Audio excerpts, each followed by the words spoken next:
Or they put the Bard. I've only got 2 lights.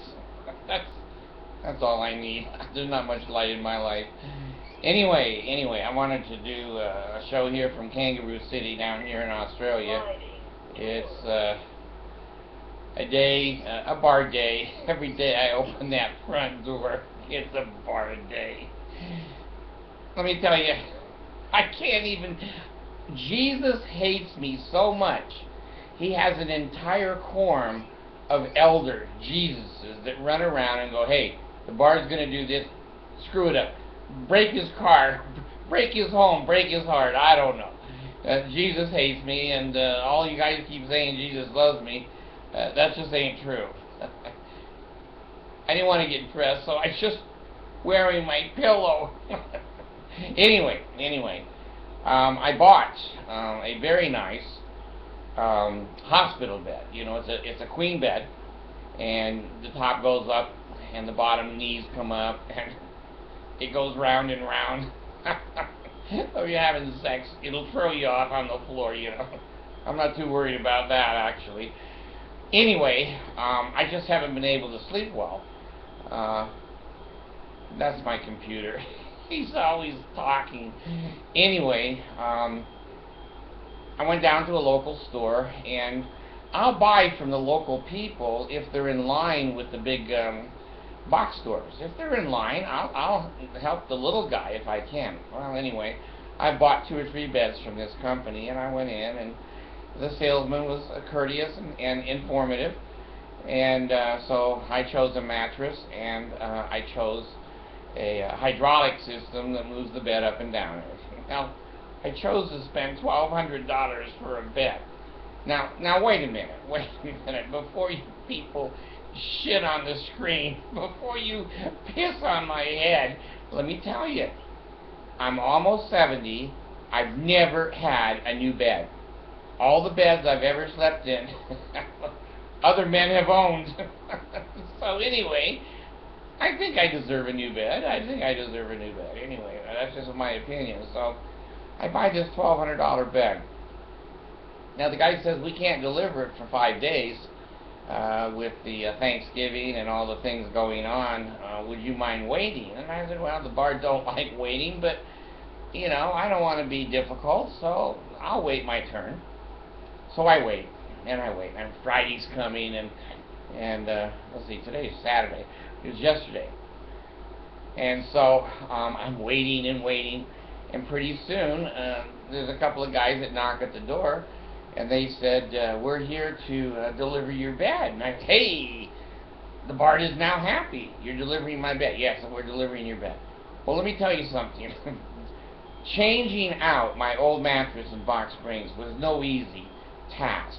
I have a four-post bed, and it stays. The new bed has to fit inside the 4 posts because it's so beautiful. I'm not going to just have a hospital bed in the middle of the room. So anyway, the guy comes up with a tape measure, and I said, well, is the new bed going to drop into the frame there? And he says, well, I don't know. I said to myself, you stupid ass, put the tape on it and measure it. He says, I think I'll measure it. Hey, my idea, my thought, exactly. So anyway, he measures it. Well, he goes and takes these 2 out, and you know, my room has had goddamn months, and he will not leave me alone. He hates the board.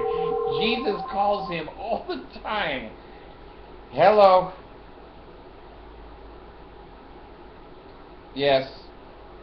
President Monson? Yeah, President Monson, I'm not going to be an apostle. I'm sorry. I'm not into cheating, lying, and stealing. Don't call me when I'm on my show. Alright, goodbye. So anyway, getting the crap out of here is not easy. I've got guardrails that are mounted all around my bed. Keep Marie Osmond from jumping in without me knowing. I think I'd know. Anyway, I've got, you know, computers hooked up and lights and all kinds of shit like a studio, and TVs and monitors and cameras. Anyway, it was a bitch to get the old one out. Well, they did it. I have an umbrella here. You can't quite see it, but I have an umbrella from the Philippines that I have cathedral ceilings here, and so I can put umbrellas 20 feet up in the air. Anyway, they got it out. So they start to say to me, okay, we got it out. We're going to bring the new bed in. We'll get the stand. And I said, you mean the hydraulic stand? No, didn't you get a phone call? I said, God damn. Jesus probably blocked the phone call. What was the guy going to say to me? Well, they're going to tell you that we don't have the hydraulic part. We're just going to put it on a regular bed stand. And then someday when we get the part that moves the bed up and down, we'll bring it in here. You don't say that to a bard. You just don't say that to a bard. I said, now let me see if I'm understanding. You two bozos are out here because somebody in your company made a terrible mistake. They didn't call and get the bottom half of my bed. Yes. And you expect me to take a flat bed? Yes. Didn't you get a call? And I said, no. Jesus, he takes the line down all the time. I didn't get a call, and I didn't approve it. Now, Ty is in here. Oh, he's working his ass off.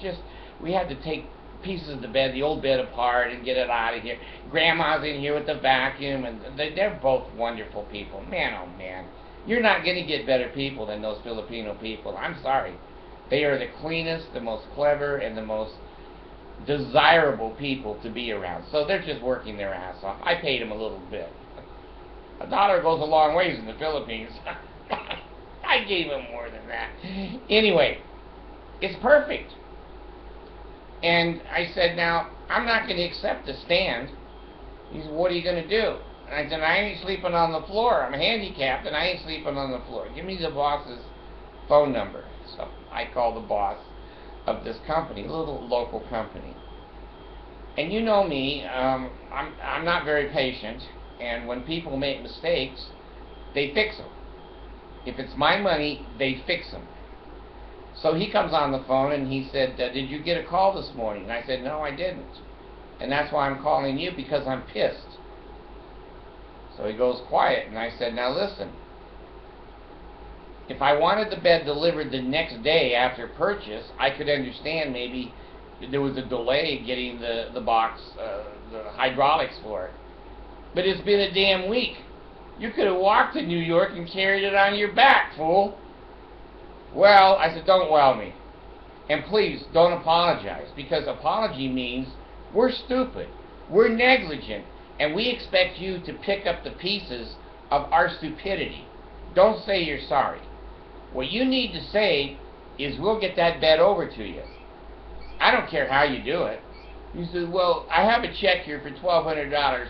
I'll bring that to you. I said, no, it isn't about the money. He said, you've already got my mattress and box spring out of you. What am I going to just lay on the floor and pretend that I have a new bed? Well, and I said, I'll tell you what, you're welling me way too much. He says, I'm going to hang up. And when you figure out what the hell you're going to do, let me know. So it wasn't 10 minutes. Here's a guy knocking on my door. Come on in, who are you? He says, I'm the one that owns the company. And I said, you're the one that has you supervise the stupid person. Well, I said, well, what? Somebody screwed up in your company. He says, well, you're right. I'm always right. Somebody dropped the ball. I pay you $1,200. You guys go running off to the golf call. You run off to the temple and forget to give me what I bought. He says, well, I don't think you need to swear. And let me tell you something, my friend. See, this is a Mormon company, and I know it's a Mormon company, and I will deal with the Mormons if they're fair, and their prices are in line, and their service is good. I don't discriminate because they have the intelligence that they think a rock can talk. I worry about people that think a rock can talk, but hey, if they deliver a bed, but he didn't.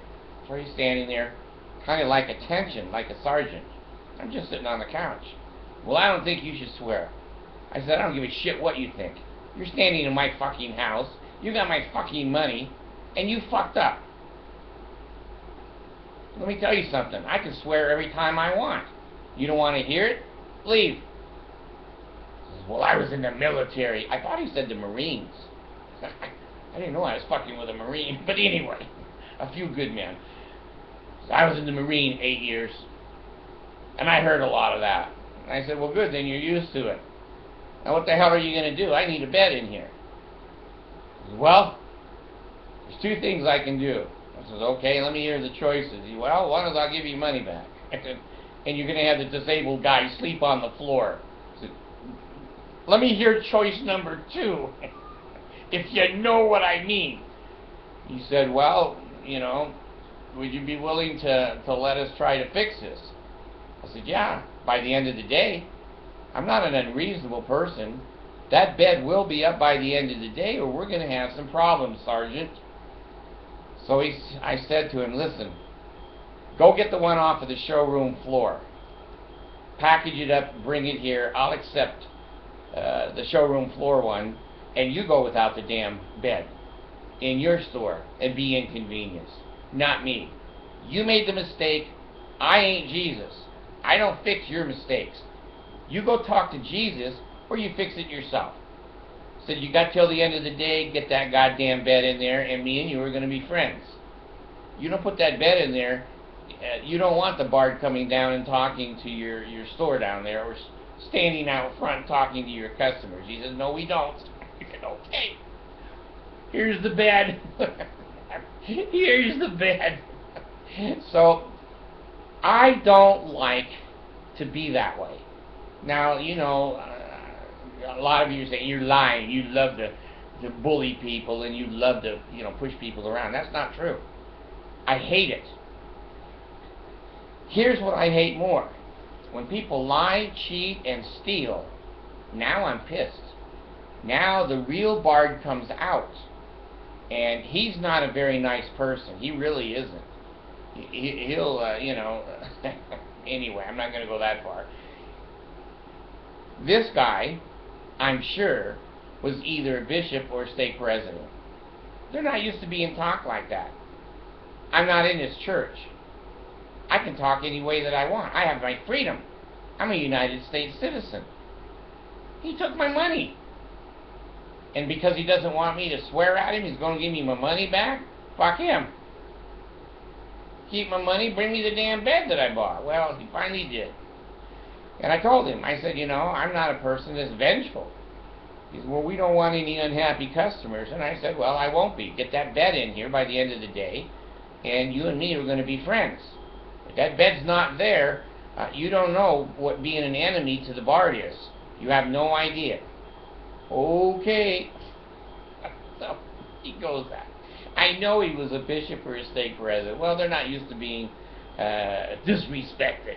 Well, they're in a real world now. The world here is getting less and less Mormon, and there's more and more atheists and agnostic and people that aren't going to take his shit. I don't bow my head and say yes.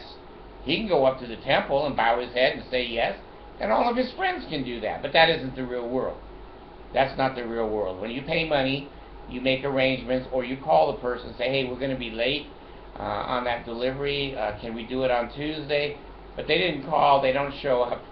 These two young boys up here, and, you know, I didn't give them a ration of shit. I told them, it's your boss. He's an idiot. They didn't agree quickly, but they, you know, anyway.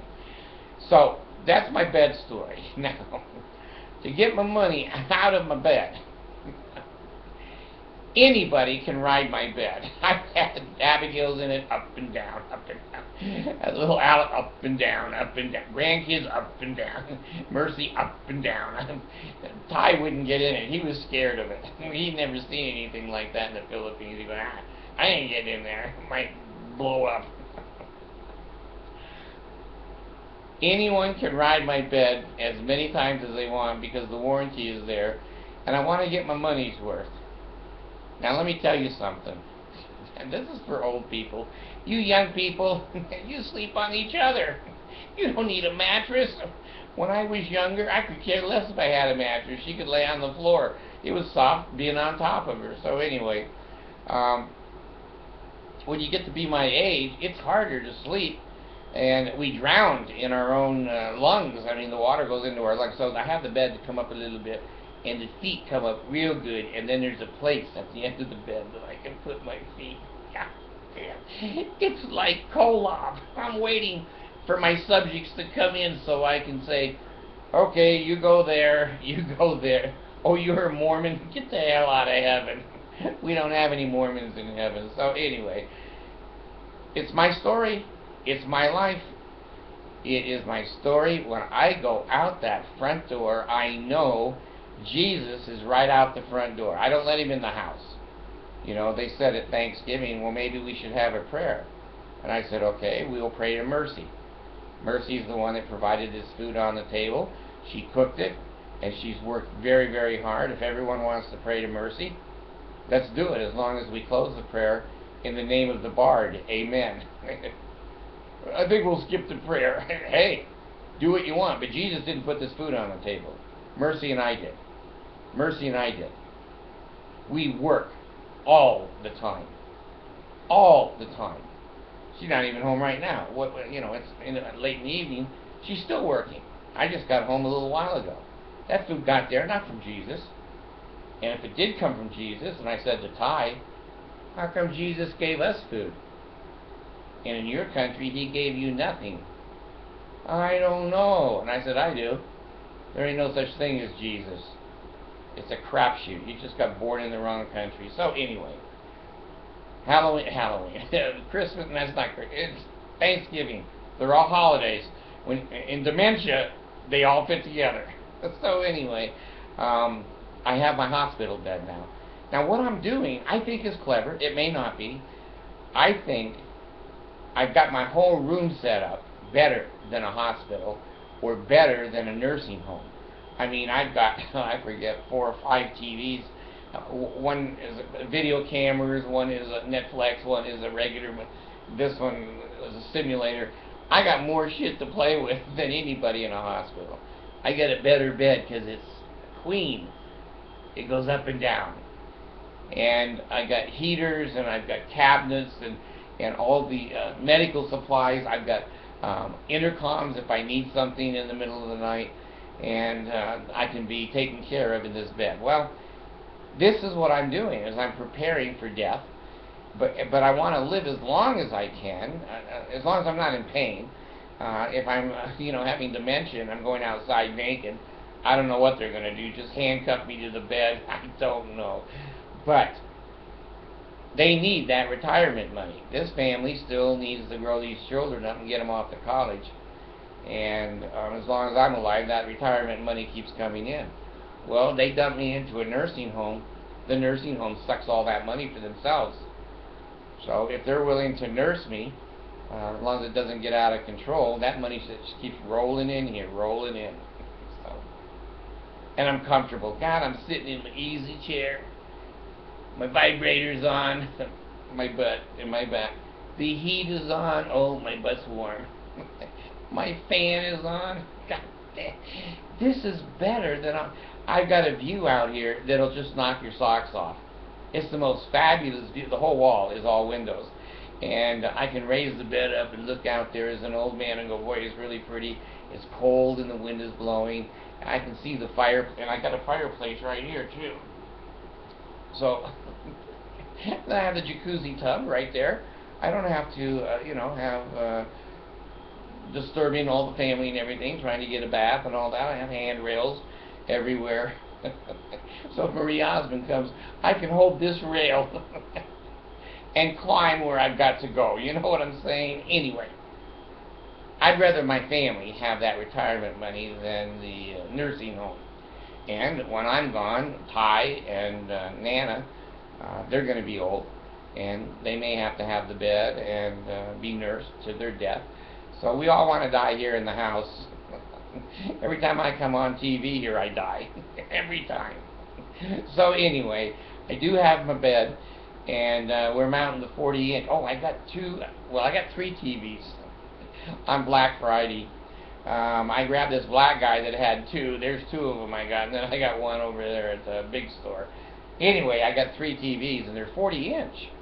And one of them is a smart TV. It's not smart enough because I had to slap it a couple times to make it work. But anyway, we have a smart TV now, and that's kind of cool. It learns. It has the capacity to learn. And when I'm in the room, it just quiets down. It goes, the bar's here, be quiet. It's a very smart TV. Abigail, first time she's ever bought anything for herself. She's growing up. She's growing into a woman. She bought a smart TV, and she put it up in her room and rearranged the furniture, and she lays in bed, and there's the smart TV right there. So my 40-inch here is going to go right on the end of the bed, and I can just go up and down and look at the TV. I hope my mind stays active. I can't enjoy this shit if I'm a vegetable. But anyway, I'm getting close to a vegetable. So, be careful who you buy your bed from. Not everybody is going to treat you fair, but I don't like to be mean. I don't like to be threatening. I don't like to be intimidating. But you know what I found? I'm going to tell you the God's truth. If you're not mean, if you're not threatening, if you don't stand up for yourself, this whole world is going to piss on you. Sorry, I didn't make the world. I don't run the world. All I do is watch with my eyes. They will piss on you and take advantage of you. You'll always be the last one in line, and when you get to the front, it'll be gone. It'll be gone. So anyway, I want to make sure that you know the true order of prayer. Oh God, hear the words of my mouth 3 times, and it used to be called Paleo. That was the Adamic language. I know 3 words of the Adamic language. And the old penalties were cutting my throat out, cutting my heart out, and cutting my guts out if I ever divulged that the health and the navel, marrow and the bones, strength and lungs, and sinews, power and priest to be upon me and upon my posterity through all generations of time and throughout all eternity. That is the name of the second token of the Melchizedek priesthood, the patriarchal grip or sure sign of the nail. I revealed it. Jesus never killed me, didn't cut my throat, didn't cut my heart. He might still come, I don't know. But if he does, I don't want to be with him. He's made a very miserable bar down here. Beds, cars, everything I touch or buy. The biggest assholes in the world are the ones that are servicing me, and I know he's putting them there on purpose. So anyway, you have a good Thanksgiving and holiday, and make sure that if you have anything that goes on, just stand up for yourself. Stand up for yourself. Bar's gone.